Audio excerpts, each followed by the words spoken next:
Hello students, how are you all? I hope that you all are fine and safe at your home. Today I will explain the chapter 1 of your English book. The chapter name is The Man Who Fought Windmills. Let us see this segment also. This is the activity. This is an activity for you. In the Middle Ages, noblemen who fought for their king were known as knights. Ancient time में क्या होता था middle ages में कि जो nobleman होते थे जो अपने राजा के लिए लड़ाई करते थे उनको बोला जाता था knights. They are shown wearing armour and riding horses in pictures. यानी पिक्चर्स में दिखाया गया है कि वो इस तरह के देखिए इस तरह के आर्मर्स पहनते थे. जो आर्मर आपको दिखाई दे रहा है इनके हाथ में देखिए एक सोर्ड है, तलवार है, एक शील्ड है, उनकी ड्रेस है, एक हेलमेट है. ये इनके आर्मर होते थे जिनको पहनकर और हॉर्सेस पर राइडिंग किया करते थे. Now rearrange these groups of letters to identify the things this knight is wearing and holding. इस नाइट ने जो भी चीज़ें पहन रखी हैं या होल्ड की हुई हैं आपको उन वर्ड्स को पहचानना है. इसमें जंबल लेटर्स में लिखी हुई है ये स्पेलिंग्स आपको ठीक करके और उनके सही स्पेलिंग लिखनी है. जैसे फर्स्ट मैं आपको बता देता हूँ. First one is helmet. इन्होंने हेलमेट पहना है तो देखिए हेलमेट की स्पेलिंग है जंबल करके लिखी है, आपको ठीक करके यहाँ लिखनी है. ओके, इसी तरह से बाकी चीज़ें आपको ढूंढनी है. Now were these things useful to a knight. क्या आपको लगता है कि ये चीज़ें एक नाइट के लिए, एक योद्धा के लिए वहाँ पर उस समय यूज़फुल होती होंगी? चलिए स्टोरी पढ़ते हैं. A long time ago there lived a man in a castle in Spain. Spain में एक महल में एक मैन रहता था, एक आदमी रहता था. He wanted to be a hero and help people in danger. वो हीरो बनना चाहता था और मुश्किल समय में लोगों की मदद करना चाहता था. He wanted to be a knight and ride on his horse dressed in a suit of armour. But the world had changed. वो भी चाहता था कि वो एक नाइट बने और हॉर्स के ऊपर बैठकर सूट आर्मर का सूट पहनकर घुड़सवारी करे. लेकिन समय बहुत बदल चुका था. There were no knights. उस समय कोई भी नाइट्स नहीं थे. नोबडी वोर शाइनी आर्मर एनी मोर. कोई भी उस तरह के शाइनी आर्मर नहीं पहनता था उस समय तक. Nor did any one have magical adventures in strange far away lands. और कोई भी दूर दूर तक जाकर स्ट्रेंज और अजीब तरीके के एडवेंचर्स के गेम्स या मैजिकल चीज़ें नहीं करता था. Still, this did not stop Don Quixote. This is the name of a man. तब लेकिन फिर भी क्या हुआ, इस चीज़ जो डॉन कीहोते था वो ये सब चीज़ें करना चाहता था. वो इस चीज़ के लिए नहीं रोका क्योंकि जब तक समय बदल गया था कोई भी आर्मर उस समय नाइट्स नहीं होते थे, आर्मर सूट कोई नहीं पहनता था. लेकिन इन सब चीज़ों ने डॉन कीहोते को नहीं रोका. कैसे नहीं रोका? He decided to dress up in his great grandfather's rusty armour and go out in search of adventure.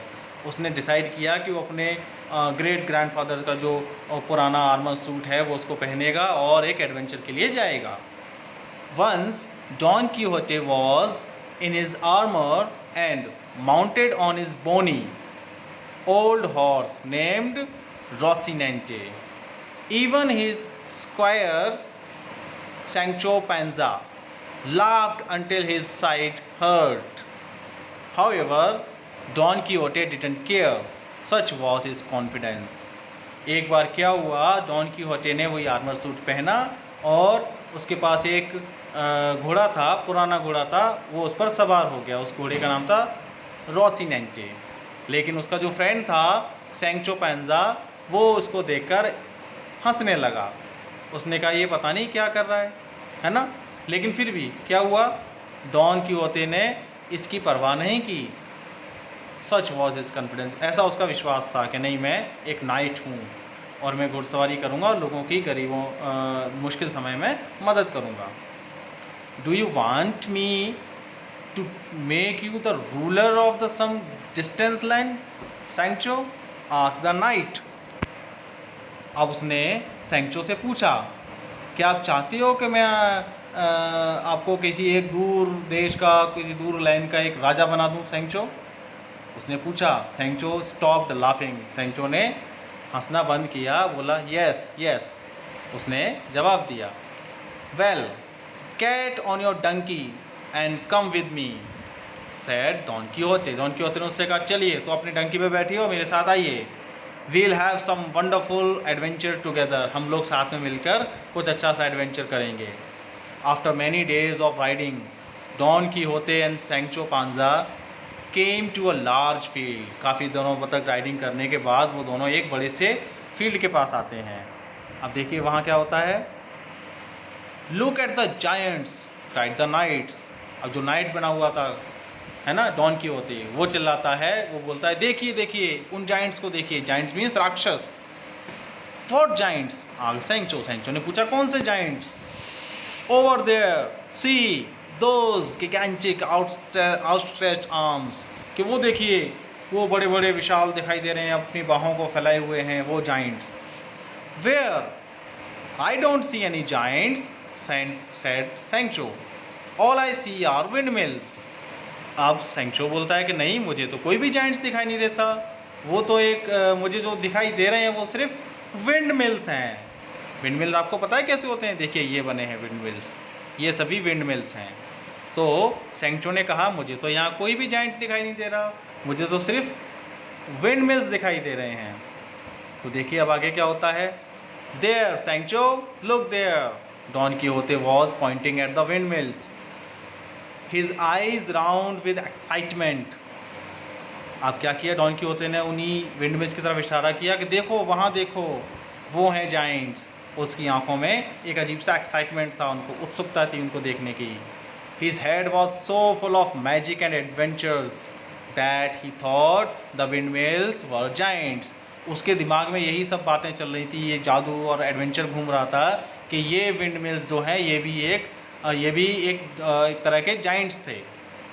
I don't see any Giants, Sancho said firmly, Sancho ने आराम से बोला मुझे कोई भी जाइंट्स नहीं दिखाई नहीं देता। Hoping to change the mind of his fanciful friend, उसने सोचा कि शायद मेरे इस दोस्त के माइंड में कुछ बातें समझ में आ जाएं कि ये जाइंट्स नहीं है, ये कोई राक्षस नहीं है, ये विंड मिल्स हैं। You are stupid Sancho said Don Quixote, Don Quixote ने बोला आप स्टूपिड हो, they are giants and I am going to fight with them. कह रहे आप तो स्टूपिड हो, आप मेरी बात नहीं मानते, वो जाइंट्स हैं और मैं उनसे लड़ने जा रहा हूँ। Before Sancho could utter another word, Don Quixote charge forward on his horse lowering his lance। Just as he reached the first windmill, the wind began to blow and the great arms of the mill cracked slowly around। इससे पहले कि Sancho उससे कुछ बोल पाता तब तक don Quixote ने जल्दी जल्दी अपने घोड़े को उस तरफ भगाया और वो विंडमिल के पास पहुंचा। जैसे ही वो विंडमिल्स के पास पहुंचा, फर्स्ट विंडमिल के पास, the wind begin to blow, हवा चलने लगी। और हवा चलने से क्या हुआ? The great arm of the mill creaked slowly around, और जो बड़ी सी भुजा थी विंडमिल की वो हवा से घूमने लगी। Watch out Don Quixote, Don Quixote ने बोला संभलो संभलो, सावधान रहो, yelled Sancho. Watch out Don Quixote, Sancho ने चिल्लाकर डॉन कीहोते को सावधान किया, सावधान रहो Don Quixote. But it was too late, लेकिन तब तक देर हो चुकी थी। His lance stuck into one of the windmill's blades and he was swept up। उसके हाथ में जो लेंस था एक भाला टाइप का था, वो उसके विंड मिल्स के एक हैंड में फंस गया, और फंस गया तो विंड मिल्स के ब्लेड में फंस कर वो डॉन कीहोते उसके साथ साथ ऊपर उठ गया अपने घोड़े से उठकर, of his horse and high into the air, और हवा में ऊपर तक चला गया। He fell with a loud clang to the ground and his helmet turned the other way on his head। अब देखिए उसने बेवकूफ़ी की ना, विंडमिल के पास जाकर उसने सोचा कि राक्षस है, वो अपने लाइन्स को लेके, भाले को लेके उसके पास जाता है, उसका भाला विंडमिल्स में जाके अटक जाता है। अटकने की वजह से उसने भाला पकड़ा हुआ था, तो विंडमिल की जो हैंड होते हैं वो मूव होते रहते हैं, तो उसके साथ फंसकर वो ऊपर चला जाता है और ऊपर से गिर पड़ता है नीचे। तो उसका हेलमेट एक दूसरी जगह जाके गिरता है और वो नीचे गिर पड़ता है। अब क्या होता है देखिए, didn't I tell you they were windmills, said Sancho as he ran over to help his friend get on his feet. जैसे ही वो नीचे गिरता है तो उसका फ्रेंड जो होता है सैंचो, वो दौड़कर जाता है उसको बचाने के लिए और बोलता है मैंने आपको बताया नहीं था कि ये विंड मिल्स हैं।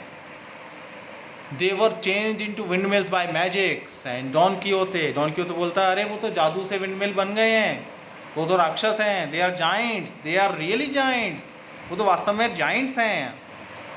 Then Don Quixote had an idea, उसके बाद डॉन कीहोते को एक आइडिया आता है।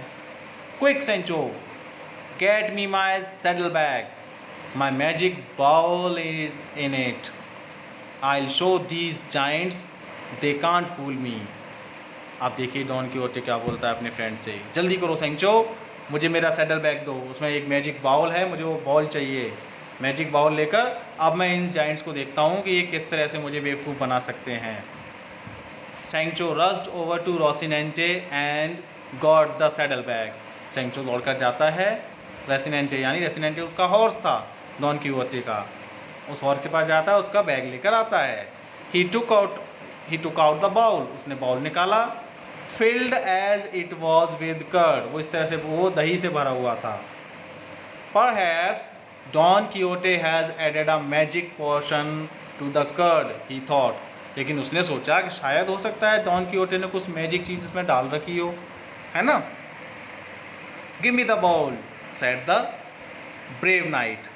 और जो ब्रेव नाइट कौन इस समय जो बना हुआ है डॉन कीहोते, वो बोलता है गिव मी द बॉल, मुझे मेरा बॉल दीजिए। I will wear it on my head and turn this windmill back into Giants, मैं इसको पहनूंगा और इसको पहनने के बाद ये सभी विंडमिल्स जाइंट्स बन जाएंगे। But the balls full of, इससे आगे कुछ सैंचो बोलता। टू लेट, काफ़ी देर हो चुकी थी। सैंचो ने उसको रोका, लेकिन बॉल तो तब तक उसने बॉल पहन लिया अपने सिर पर। अब पहन लिया तो कर्ड था, उसके अंदर दही था। जैसे उसने पहना तो क्या हुआ, Don Quixote had already put the ball on his head, the curd began to drip all over his face. जैसे उसने दही से भरा हुआ बाउल अपने सिर पर रखा तो पता है ना आपको क्या होगा, उसमें जो दही था उसके चेहरे पर फैलने लगा, उसके चेहरे पर आ गया। Help Sancho help, my brain is melting. अब देखिए डॉन कीहोते क्या बोलता है, हेल्प सैंचो, मेरी हेल्प करो, मेरा जो ब्रेन है ना वो पिघल रहा है, मेल्ट हो रहा है। Sancho my brain is melting, those wicked giants have cast a spell on me. अरे उन दुष्ट जाइंट्स ने ना मेरे ऊपर कोई मंत्र पढ़ दिया है। Cast a spell on me means होता है कोई जादू टोना करना, उन्होंने मुझ पर कोई जादू टोना सा कर दिया है। Oh Don Quixote, Sancho couldn't stop laughing. Sancho इस बात पर और हंसने लगा कि ये तो पागल है, बताओ दही को बोल रहा है कि मेरा दिमाग पिघल रहा है। वो बोलता है अरे Don Quixote let's go home, चलो घर चलते हैं। We will come another day when the wind is not blowing and get those giants, he said finally. उसने आखिरकार अपने दोस्त से कहा, सैंचो ने, कि चलो भाई अब अपने घर चलते हैं, हम किसी और दिन आते हैं जिस दिन हवा नहीं चल रही हो, फिर हम देख लेंगे इन जाइंट्स को। All right will go. अब डॉन कीहोते बोलता है ठीक है अब हम चलेंगे, but just till I can get my brain fixed, लेकिन तब तक मुझे मेरा ब्रेन ठीक करने दो। I am not giving up, मैं हार नहीं मानने वाला। I am a knight and some day I will be a hero, मैं एक योद्धा हूँ और किसी दिन एक हीरो बनूँगा। तो ये एक अच्छी सी फनी स्टोरी थी कि कोई इमेजिनेशन में आके अपने आप को क्या से क्या समझने लगता है। ठीक है, तो आपको ये चैप्टर दोबारा से रीड करना है और उसको समझना है अच्छे से। इसके बाद ये आपके वर्ड मीनिंग्स हैं, इनको आप नोटबुक्स में लिखेंगे और इनकी मीनिंग्स को याद रखेंगे। ओके, फिर मिलते हैं अगली क्लास में। Till then bye bye.